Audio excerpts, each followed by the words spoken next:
জামাত ইসলামীকে ঘিরে রাজনীতিতে তোলপাড় চলছে। চূড়ান্ত রাজনৈতিক সমীকরণের কেন্দ্রবিন্দুতে জামাত।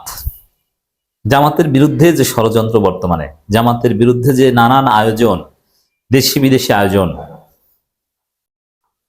জামাত ক্ষমতা আসতে যাচ্ছে, আসবে, বিএনপি এটা বিশ্বাস করে ধরে নিয়ে তারপরে বিএনপি এখন জামাতের বিরুদ্ধে যা করার সেটা করছে।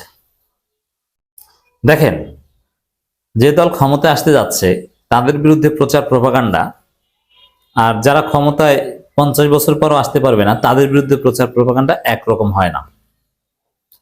যেমন আওয়ামী লীগ জামাতের বিরুদ্ধে এমন কোনো প্রচারণা নেই যেটা না চালিয়েছে, এমন কোনো ষড়যন্ত্র নেই, এমন কোনো অত্যাচার নির্যাতন নেই যেটা না করেছে।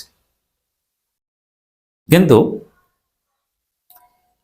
বিএনপির বিরুদ্ধে করেছে, কিন্তু বিএনপির বিরুদ্ধে নির্যাতন আর জামাতের বিরুদ্ধে নির্যাতন এক নয়। এই পার্থক্যটাকে বুঝুন, তারপরে বুঝবেন যে জামাত এখন কোন কেন্দ্রবিন্দুতে আছে। যেমন জামাতের শীর্ষ নেতাদের ফাঁসি দিয়েছে, একদম টপ সবাইকে, এবং জামাতের সব অফিস টফিস সব সিল গেলা, একদম নিষিদ্ধ সংগঠনের মতো এইভাবে নির্যাতন করেছে। আর প্রচার প্রপাগান্ডা যা আছে তো আছেই। এখন আওয়ামী লীগের পতন হলে জামাত ক্ষমতায় আসবে এরকম সম্ভাবনা থাকলে জামাতের সব শীর্ষ নেতাদের এভাবে ফাঁসি দিত না, এইভাবে সব অফিস টফিস বন্ধ করে দিত না। নির্যাতন করতো 2-4 জনকে, অফিস বন্ধ করলো 2-1 দিন, কিন্তু পার্মানেন্টলি যুগ যুগ ধরে এরকম করতো না।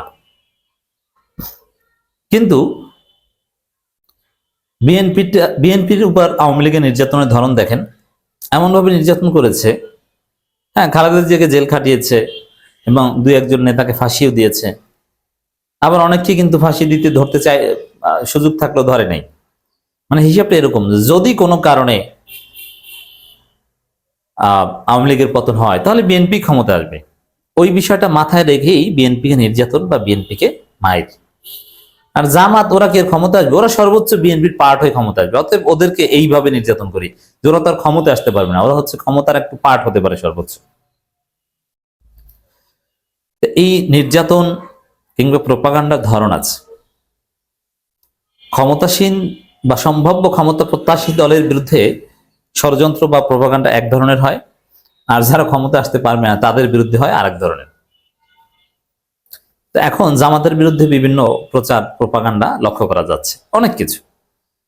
সেই প্রচার প্রপাগান্ডার ধরনগুলো এমন যে জামাত নেক্সট ক্ষমতা প্রত্যাশী দল, ওইভাবে ষড়যন্ত্রকারীরা ট্রিটমেন্ট দিচ্ছে এবং প্রপাগান্ডা চালাচ্ছে। এটা হচ্ছে বাস্তব।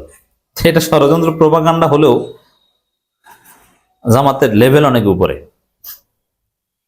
রাজার বিরুদ্ধে ষড়যন্ত্রের ধরন আর ভিখারির বিরুদ্ধে ষড়যন্ত্রের ধরন এক না। এখন জামাত ওই রাজার বিরুদ্ধে ষড়যন্ত্রের ধরনের মধ্যে পড়েছে। এটা জামাতের একটা এলিট ভাব। যেমন আপনি দেখবেন যে জেল খাটার যে বিষয়টা, গ্রামের কিছু কিছু শ্রেণী পেশার মানুষ যদি জেলে যায়, অন্যায়ভাবে যাক আর যেভাবে যাক, এটা একটা তার জীবনে কলঙ্ক। তুই জেল খাটছো, আরে অমুক ছেলে তো জেল খাটেছে, জেল খাটা ছেলে ও ইন্টারমিডিয়েটে পড়া অবস্থায় জেল খেটেছে, ওর সাথে মেয়ে বিয়ে দিব না। একটা ক্লাসের মধ্যে এটা একটা পারসেপশন, প্র্যাকটিস। কিন্তু কিছু কিছু পলিটিক্যাল ক্লাস, যেমন শিবির করত, ছাত্রদল করত, বিএনপি, জামাত বা পলিটিশিয়ান, ওই পরিচয় যারা সমাজে প্রতিষ্ঠিত, তার ক্ষেত্রে জেল খাটা মানে মহান। আরে অমুকে তো জেল খেটেছে, জেল না খাটলে বলতে তুই কিসের জামাত করছো আর কিসের বিএনপি, যদি জেল খাটো নাই। জেল খাটাটা হচ্ছে এখানে গর্বের বিষয়। তো কোথাও কোথাও জেল খাটাটা একদম মেয়ে দিবি না এই অবস্থা, আর কোথাও কোথাও জেল খাটা আলাদা একটা ভাব। তো জামাত এখন ভাবে চলে গিয়েছে। এরকমই একটা ষড়যন্ত্র, একটা প্রপাগান্ডা জামাতের বিরুদ্ধে, যে জামাত আগে জাতীয় পার্টির সাথে বৈঠক করেছে, গোপন বৈঠক। তাও আবার কোথায়? হোটেল ইন্টারকন্টিনেন্টালে। জাতীয় পার্টির মহাসচিব, জামাতের সেক্রেটারি শামীম হায়দার পাটোয়ারি আর গোলাম পরোয়ার। মিথ্যা কথা। এখন এই গুঞ্জনগুলো, এই প্রপাগান্ডাগুলো কেন ছড়ানো হচ্ছে? জামাত ক্ষমতা আসতে যাচ্ছে এই কারণে। জামাত ক্ষমতা আসার জন্য, যে একদম জামাত ক্ষমতার কেন্দ্রবিন্দুতে অথবা চূড়ান্ত সমীকরণের কেন্দ্রবিন্দুতে, এখন জাস্ট জাতীয় পার্টির সাথে একটু আপোষ বা এটা করলেই ক্ষমতা এসে গেছে।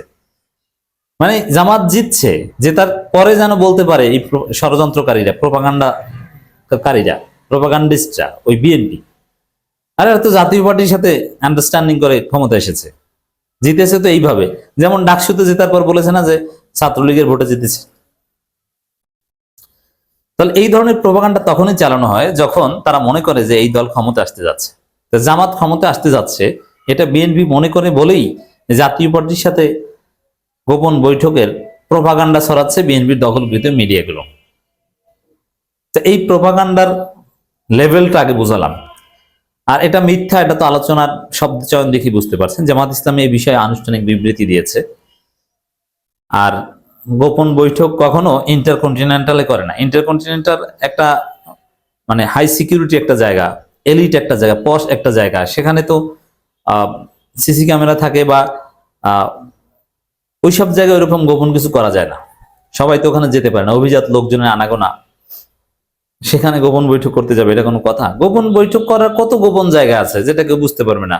ঢাকার বসুন্ধরার কোনায় অথবা বিভিন্ন জায়গায়, গাজীপুরে এক জায়গায় বসতে পারে, আর রাতে ঢাকার মধ্যে গুলশান দরনিতে এক জায়গায় বসতে পারে। তো ইন্টারকন্টিনেন্টাল ওটা তো একটা পাবলিক জায়গা, ওখানে 24 ঘন্টা মানুষের যাতায়াত কিংবা একটা নজর থাকে, কখনো সাংবাদিকদের, কখনো বিদেশি গেস্ট ইত্যাদি ইত্যাদি।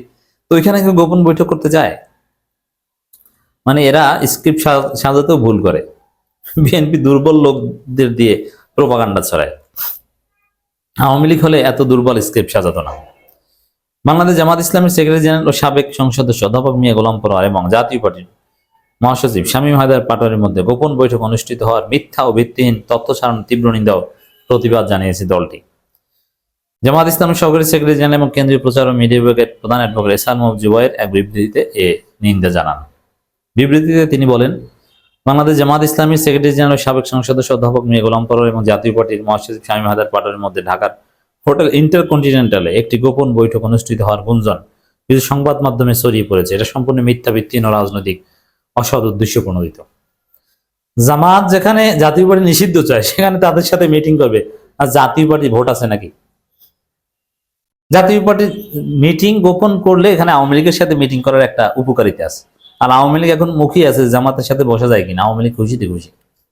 জাতীয় পার্টির সাথে কি মানে কি স্ক্রিপ্ট সাজায় এগুলো? যদি বলতো যে আওয়ামী লীগের অমুকের সাথে কথা হয়েছে, যেমন মির্জা আব্বাস একদম ছাত্রলীগের ভোট শিবিরের বাক্সে ঢুকিয়ে দিয়েছেন ডাকসুতে, মানে এটার একটা ভাব আছে এইসব কথার, মিথ্যা কথা হলো। আর জাতীয় পার্টি কি? তিনি আরো বলেন, বাস্তবে এ ধরনের কোনো বৈঠক বা সাক্ষাৎ হয়নি। কিছু গণমাধ্যম অসৎ রাজনৈতিক উদ্দেশ্যে জনমনে বিভ্রান্ত সৃষ্টির অপচেষ্টা করছে, যা অত্যন্ত দুঃখজনক নিন্দনীয়। এটা কারা করছে? কিছু মিডিয়া, বিএনপি মিডিয়া। এ ধরনের গুজব ও অসত্য সংবাদের প্রতি বিভ্রান্ত না হওয়ার জন্য আমি দেশবাসীকে আহ্বান জানাচ্ছি। পাশাপাশি সংশ্লিষ্ট গণমাধ্যমগুলোকে এ ধরনের মন গড়া রাজনৈতিক অসৎ উদ্দেশ্যে প্রণীত নিউজ প্রকাশ থেকে বিরত থাকার অনুরোধ জানাচ্ছি। বিএনপি আর কিছু পারে না, এখন এই প্রোপাগান্ডা চালায় তাদের মিডিয়ার মাধ্যমে। কিছু মিডিয়া দখল করতে পেরেছে, জনগণের মন জয় করতে পারেনি, দখল করতে পারেনি।